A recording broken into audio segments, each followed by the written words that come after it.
老闆，你哋每一日咧都會面對海量式嘅 WhatsApp 信息，同埋每一日都會客人嘅錄音啦，之後又要收到啲單之後咧，又要打單，又要入機，請咗幾個人去做呢啲嘢，其實係好嘥時間，呢啲成本係唔需要嘅。咁我哋提供咗幾個方法俾你哋，首先就係錄音，直接食落 WhatsApp 度開單。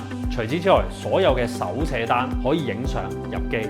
第三樣，如果成日翻貨嘅時候有啲單據嘅時候咧，可以影相撈入個 WhatsApp 裏面，個 system 就自己開晒單。一出貨嘅時候咧，直接已經落埋個會計度，減少晒所有嘅人手，可以再配合埋一個 AI 嘅公司模型，直接可以覆客，令到佢人手大幅度降低，所有嘢更加慳同埋更加有競爭力嘅。寫完啲手寫單啦，撳掣影相，之後打個字嘅啫，好簡單，出貨。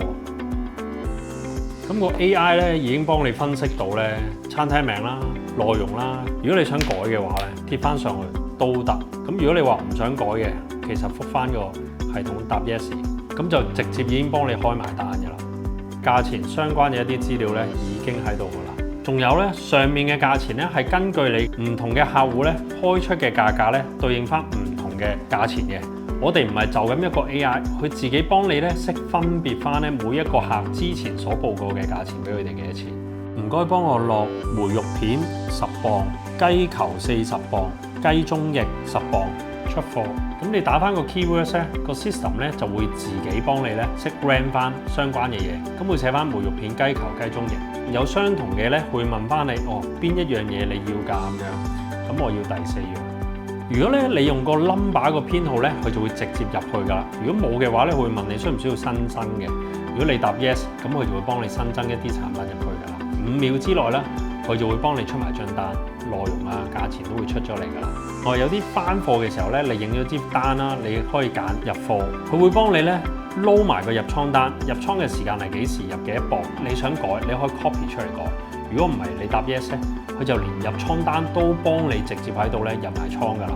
問你個供應商係咪新增，需要係嘅你就答 yes， 佢就幫你做埋一張入倉單嘅翻貨單。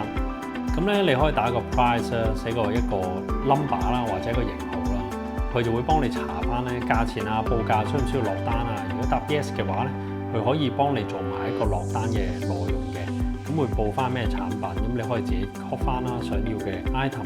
咁可以覆翻佢啦，數量要幾多咁樣，要幾件啦，咁佢會幫你 rank 埋一張嘅訂單出嚟㗎啦，數量啦，咁就已經幫你可以出埋單㗎啦。記得 like 同 subscribe， 開埋個叮叮鐘仔就可以第一時間收睇我哋嘅新片啦。